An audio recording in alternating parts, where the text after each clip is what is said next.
Hello students, welcome back again on our e-learning platform for GS College of Commerce, and our subject is Business Economics for BCCA 3rd Sem. We are going through with our Unit 3. In that we have started with theory of production, and in that we have covered what is the meaning of production, okay, then different laws which are related to the theory of production, and these are law of variable proportion and law of reference to scale. Okay, then we have taken what is the concept of cost. What exactly is the costing? Cost and costing, one and the same thing. It means how a producer needs to spend his money on different inputs of factors of production, and at the same time, if a producer wants to make some decisions, and those decisions which are financial decisions, and while taking these financial decisions he has to think about various factors or various costs in advance, and then only he can prepare the costing for his particular production activity. And this production activity, that he has to decide whether he will run the business, he will run his business activity on a small scale or a large scale. That is, whether he is going to construct his plant for a small scale or a large scale type of a business. It means the business activity will be for a longer period or a shorter period. Means, as we have seen, the time factor is one of the main important aspect of theory of production. And for short run, law of variable proportion, and in long run, law of returns to scale. That you have to make fixed in your mind. If you learn theory of production, then time period is one of the important factor, and along with that time period, what kind of time period the producer is choosing, and accordingly he has to follow that particular law. Because these laws are made only for the production purpose. As we have seen, what is production function? It is a combination of input and output. Okay. After that, what has to be done exactly with these laws? Okay. Then we have seen what is economies and diseconomies of scale. These economies and diseconomies of scale is nothing else but what exactly producer and where he will be profitable, where he can earn maximum profit after implementation of exact law which is run in short run or either in the long run. So all that depends upon the choice of the producer.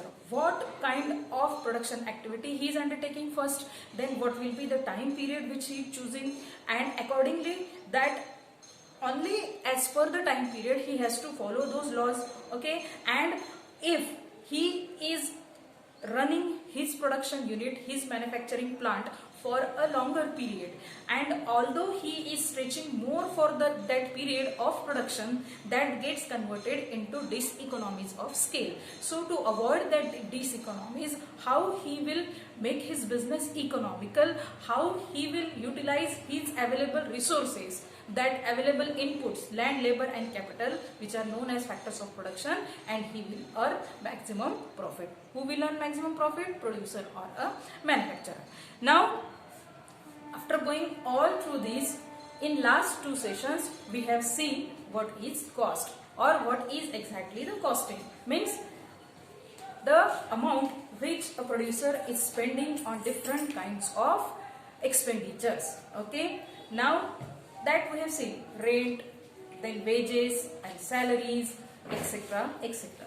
These are his expenditure. So for this expenditure he has to do the costing part. Okay, that costing part is very important from the producer point of view.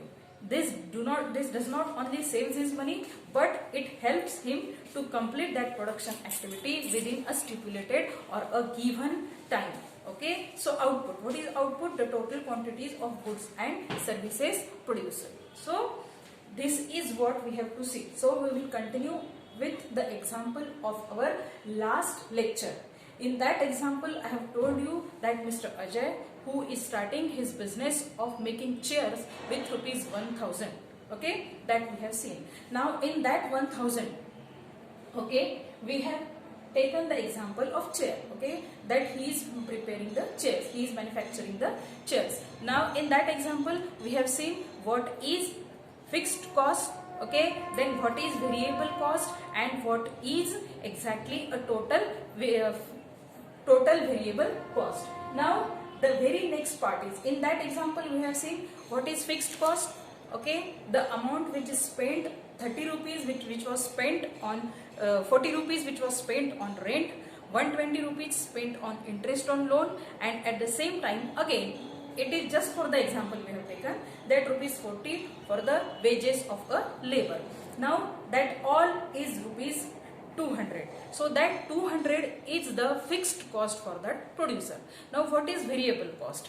If a producer is buying the raw material, okay, for example we have seen the plywood sheet. For the preparation of the chair he needs plywood sheet, and in that addition to that fixed cost, okay, 100 if he is spending on the purchase of raw material, known as plywood. So that plywood sheet again is a variable cost. Now why it is variable cost? Because in the market the prices of raw material are always going to be changed. It will be not same for every month or for every purchase. So it comes under variable cost. So what is total variable cost then? Fixed cost plus variable cost is total variable cost. So 200 plus 100 is equal to 300. That 300 is total variable cost. Correct? I hope this is clear. Yesterday we have taken this. Again with the same example we will continue our next costing. So what here you need to see, what is average variable cost. Now the average variable cost, the formula of average variable cost is total variable cost divided by the quantity. Okay, and now what was the total variable cost? 200 plus 100, 300. And for how many chairs? For preparation, for manufacturing of how many chairs? 3 chairs. To produce 3 chairs, to manufacture 3 chairs, the total variable cost of the producer, that the example we have taken of Mr. Ajay, is rupees 300. So 300 divided by total quantity, that is 3 number of chairs, is equal to rupees 100. So average variable cost is rupees 100. Next is average fixed cost. Now it is again very simple. What was our total fixed cost? The total fixed cost was rupees 200, and again the quantity we are taking is 3 number of chairs. So 200 divided by 3 is equal to 66.67. Okay, now we will move on to average total cost or the total cost. Means for the production of 3 chairs, what is the total cost or average total cost? Now again, total cost or average total cost is average variable cost. This average variable cost plus average fixed cost. So this is rupees 100 plus rupees 66.7. So total cost is 166.67. I hope this is clear, right? Now we will move on to average marginal cost. Again, the concept of marginal cost or a concept of the word marginal, what you need to remember is, what is marginal? Extra additional unit which is added with the existing quantity. Okay, what is marginal? The concept of marginal cost or a marginal utility, what we have seen earlier, the addition made in the total, that is marginal. So here we will see what is marginal cost. It is a change in the total cost due to the change in the output. Now how these changes can be made or how these changes are required to made? So it is an addition made to the total cost. Again, what is that? It is an addition made to the total cost. If a producer produces 4 chairs instead of 3 chairs, okay, what he is increasing? The output. Okay, the total number of production he is increasing. Now the total cost is rupees 1150 instead of rupees 1000. The total cost is rupees 1150. Now, but for 3 chairs it is 167 into 3. See, it was total cost. So 167 into 3. 3 was the earlier production target set by the producer. So to produce the 3 chairs, okay, it is 500. So marginal cost, now we have to calculate the marginal cost of the extra unit, that is marginal cost. So 1150 minus 500. is equal to 650. So in this example, marginal cost is this much. Okay, clear? Now we will move on to the other types of cost. Now up till now we have seen what is total cost, what is variable cost, total variable cost, then we have seen average fixed cost, and then average variable cost. At the same time, what is total cost? So total cost and marginal cost will be calculated at the end. Okay, after calculating variable fixed cost, after calculation of variable cost, after the calculation of average variable cost, average fixed cost, then come lastly the total cost and marginal cost. Okay, these are the basic cost which a producer needs to understand in advance. Now, what are the other types of cost? So here there are other types of cost that we will see. Is first is opportunity cost, and the opportunity cost is also known as outlay cost, then implicit cost, and then it is explicit cost, and that explicit cost again is known as out pocket cost and monetary cost or a money cost. Now coming to our first point, that is a opportunity cost. Now the word itself is self-explanatory. What is opportunity means? If the advantage is taken. Okay. Now how it is referred with the term of cost. So opportunity cost is also known as outlay cost, and it is not a direct cash payment. Means the opportunity cost do not involve any cash payment. We can say that it is a imaginary kind of cost. It means, how we can say it is a imaginary cost? Because it is considered that these type of cost is forecasted, or this type of cost is considered for the reason of decision making. Now how? We will take with the example. If a producer, if he owns land of 2000 square feet, if he is having a land of 2000 square feet, we can call it as if he having a plot of 2000 square feet.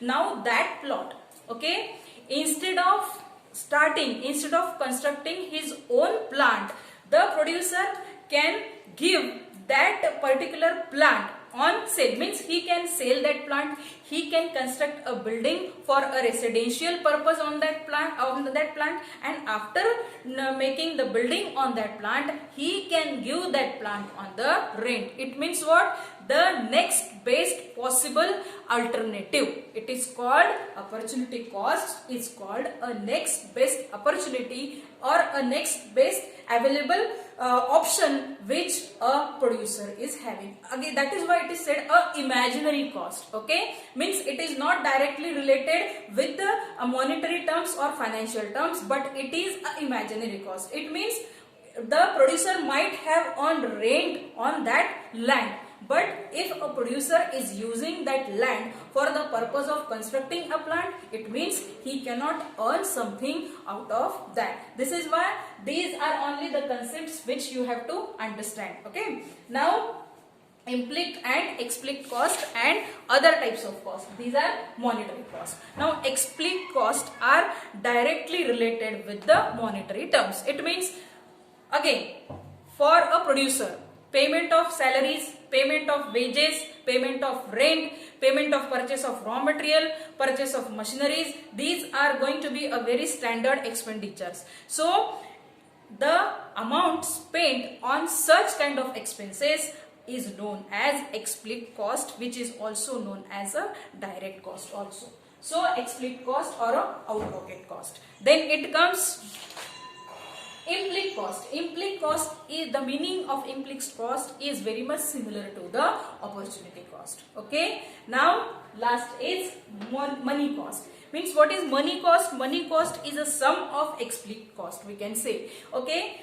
Means directly when a producer is spending his money on the purchase of, for example, we can say here the purchase of stationery. Okay, he is paying to his accountant or to anyone who is responsible for the financial decisions in the office. He is directly paying rupees 2000 or rupees 1000, and he is expecting from them to that particular amount must be spent for the purpose of which the money is paid to him. That is directly a money cost. It means money cost or a nominal cost is a total money expenses incurred by a firm. Clear? So this is what we have seen today. What is average variable cost? In next lecture we are going to see in detail again. Okay? But for a while I have explained you what is the basic concept of this cost. So average variable cost, average fixed cost, total cost and marginal cost or average marginal cost. This is what is exactly we have covered in today's session. So tomorrow we will see these costs in details with examples also, and we will move on to the further topics considered in syllabus. By the time, thank you.